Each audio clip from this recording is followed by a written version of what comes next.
मेरे विष्णु इंस्टीट्यूट में, जहाँ पर हम यूपीएससी की तैयारी करवाते हैं, यूपीएससी सिविल सर्विसेज की भी, national defence academy, CDS, EPFO and various other state civil services examination. अब तक हमने पास्ट वीडियोस में मैंने यूपीएससी सीएससी के लिए सीएससी मेंस के क्वेश्चन को डील किया था। आज हम एनडीए के क्वेश्चन को डील करेंगे। मैंने एनडीए एंड एनए एग्जामिनेशन 1 2023 के क्वेश्चन लिए हैं। आप फर्स्ट इंस्टेंस में आपने ये सब क्वेश्चन छोड़ देते, बट मैं आपको बताता हूँ इसे कैसे करना है, ठीक है। ऐसे यूपीएससी का मेन ऑब्जेक्टिव ये होता है, अगर वो एनडीए का एग्ज़ाम कंडक्ट करा रहा है या सीडीएस हो, सबसे पहले आपको अपनी एग्जामिनेशन के बारे में पता होना चाहिए। सेकंड, इसकी रिक्वायरमेंट है कि आपको सिलेबस आपका पता होना चाहिए। Second, complete the syllabus. Third, revision of your notes. Fourth, test series. Fifth, again जो भी कंसेप्ट आपके क्लियर नहीं है उसे बार बार रिवीजन करते रहना। कुछ क्वेश्चन ऐसे आए थे जो मैं आपसे शेयर करता हूँ। अगर मैं इसको क्वेश्चन डील करता तो इस तरह करता, जैसे कि हम कुछ क्वेश्चन लेंगे from general ability test. 145 number question, article 51 कहाँ से इंसर्ट हुआ। आर्टिकल 51 के लिए एक कमेटी बनाई गई थी बाय मिस इंदिरा गांधी।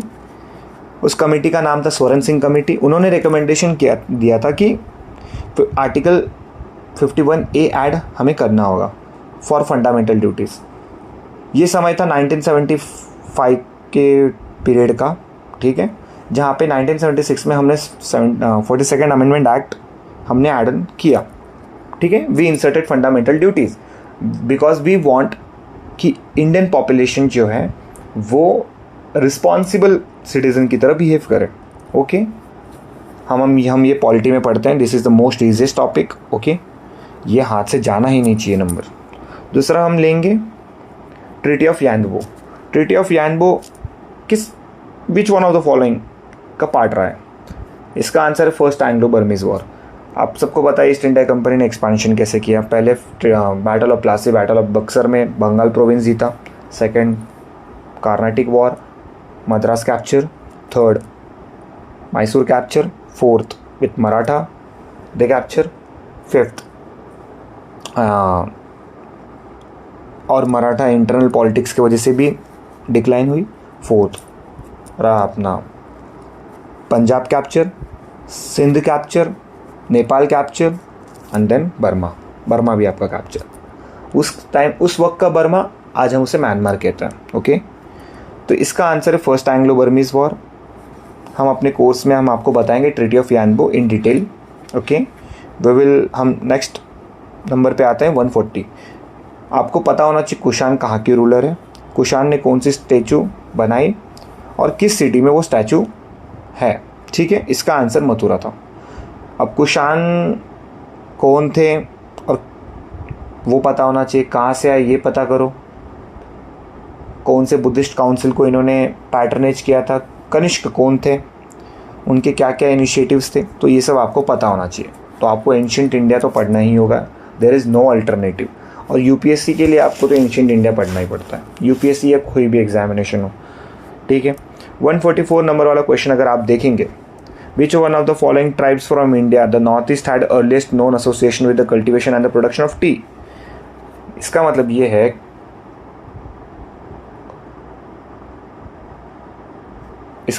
है, कि नॉर्थ ईस्ट में वो कौन सी ट्राइब है जिन्होंने सबसे पहली बार टी की कल्टीवेशन की। इसका आंसर है सिंगपोज। इसका आंसर है Singphos and Khamti tribe in 1823 of Arunachal Pradesh. बाकी खासी, जैंतिया, गारो बहुत सिंपल ही मेघालयन ट्राइब है। मेघालय में 3 हिल्स हैं, गारो, खासी, जैंतिया हिल्स, ठीक है। उसमें सिंगपो जो है ये अरुणाचल प्रदेश में, तो असम में नहीं है। आप सबको लगता है असम की दार्जिलिंग टी, नहीं, इसका आंसर सिंगपोज ट्राइब था, ठीक है। कौन से यूरोपियन एक्सप्लोरर थे जिन्होंने मेक्सिको कॉन्कर किया। Mexico is a part of it's a part of central America, okay. इसका आंसर हर्नन कॉर्टेस है। 138, ये हम वर्ल्ड हिस्ट्री में पढ़ते हैं। 138, which renaissance artist painted the last supper. इसका आंसर है दा विंची। दा विंची एक बहुत बड़े आर्टिस्ट थे, इन्होंने एक इनकी बुक है दा विंची कोड। ये एज ऑफ रेनाइसा के बाद के आर्टिस्ट हैं, ठीक है, बहुत रियोन्ड आर्टिस्ट हैं, वर्ल्ड फेमस हैं, इन पे तो मूवी भी बनी है।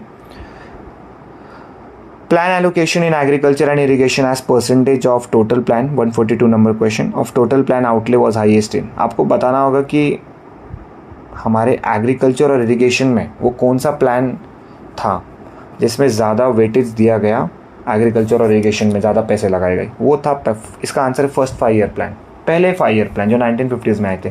हमने 47% हमने रखा था एग्रीकल्चर और इरिगेशन पर्पज़ के लिए, क्योंकि हमारा जो पहला मॉडल था, हम जो इकोनॉमी में पढ़ते हैं, the planning of Indian economy, उसमें जो प्लानिंग कमीशन था वो प्लानिंग करता था कि इंडियन इकोनॉमी कैसे आगे बढ़ेगी, क्या हम पहले एग्रीकल्चर पे फोकस करेंगे या पहले हम इंडस्ट्री पे फोकस करेंगे। तो first recommendation was from Harold Domar model was that he suggested to Indian government that we should must focus upon an agriculture aspect. हमें एग्रीकल्चर पे काम करना होगा पहले, then we go for industrialisation. Okay, ठीक है, ऐसे करके हम कुछ क्वेश्चन देखते रहेंगे आने वाले समय में। आप कमेंट कीजिएगा हमें कौन सा क्वेश्चन लेना है, धीरे धीरे करके इस पूरे क्वेश्चन पेपर को we will finish it off. Okay, और हमारे कुछ कोर्सेज चालू हैं, मैं उन्हें बता देता हूँ आप सबको। हमारा यूपीएससी सिविल सर्विसेज के लिए भी प्रीलिम सीरीज शुरू है, ईपीएफओ के लिए भी, एनसीईआरटी के लिए भी, सीडीएस के लिए भी। और आपको गारंटी मैं ये देता हूँ कि अगर आपने एनडीए के लिए कोर्स लगाया, आपको पाथफाइंडर पढ़ने की ज़रूरत नहीं होगी, इतनी बल्कि बुक आपको नहीं पढ़नी है। आप उसको मैथ्स के लिए रेफ़र कर सकते हैं, अच्छी बुक है। But in our course I will provide you notes, okay, handwritten notes. कितना पढ़ना है वो मैं बताऊंगा, क्या नहीं पढ़ना है वो भी मैं बताऊंगा, किस तरह क्वेश्चन अप्रोच करने हैं वो भी हम बताएंगे।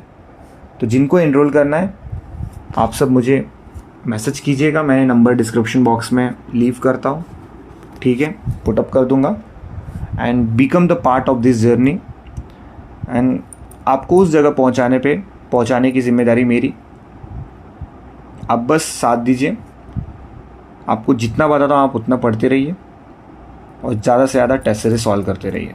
Definitely you will make the way जहाँ आपको जाना है, for lieutenant position, for NDA student, and definitely for CDS also, Indian military academy Dehradun, definitely for UPSC civil services aspirant LBSNAA, EPFO Delhi, जहाँ भी आपकी पोस्टिंग होगी। हमारे एनसीईआरटी, मैं कुछ कोर्सेज बता देता हूँ। हमारी एनसीईआरटी की कोर्सेज शुरू होने वाली है, सीडीएस की होने वाली है, ईपीएफओ की होने वाली है, यूपीएससी सिविल सर्विसेज की होने वाली है, UPSC civil services PSIR optional की भी हम शुरू कर रहे हैं, हम एनडीए की भी शुरू कर रहे हैं। तो आप जल्दी, लिमिटेड बैचेस होगी, आपको ऑनलाइन पढ़ाया जाएगा। आप ज़्यादा से ज़्यादा स्टूडेंट अगर आप इनसे जुड़ते हैं तो बहुत अच्छी बात है। हम इसे शुरू करेंगे, पीवाईक्यू सॉल्व होगा, 1-to-1 मेंटरशिप दी जाएगी और डिटेल आपके सारे डाउट एड्रेस किए जाएंगे। आप डायरेक्ट मेरे कांटेक्ट में रहोगे। मैं अपने बारे में आप सबको बता दूं, मैं यूपीएससी एक्सपर्ट हूं, मैंने भी एनडीए का एग्ज़ाम दिया है, CDS and all UPSC civil services examination. So you can join with us and आपको आपके स्टडी में डिफरेंस पता चलना शुरू हो जाएगा। आप वो चेंजेस महसूस करेंगे, वो कॉन्फिडेंस महसूस करेंगे। I will boost that confidence inside you. Just be the part of this journey, and जो भी मेरे वीडियोस आएंगे उन्हें आप देखते रहिए। ओके, सो आज के लिए मैं यहीं पे इस वीडियो को रोकता हूँ। आपको आगे क्वेश्चन के भी एनालिसिस चाहिए, so please put up in comment section that you want more lecture. मैं ऐसे बनाता रहूँगा, ठीक है। थैंक यू गाइज, जय हिंद, अपना ख्याल रखिए।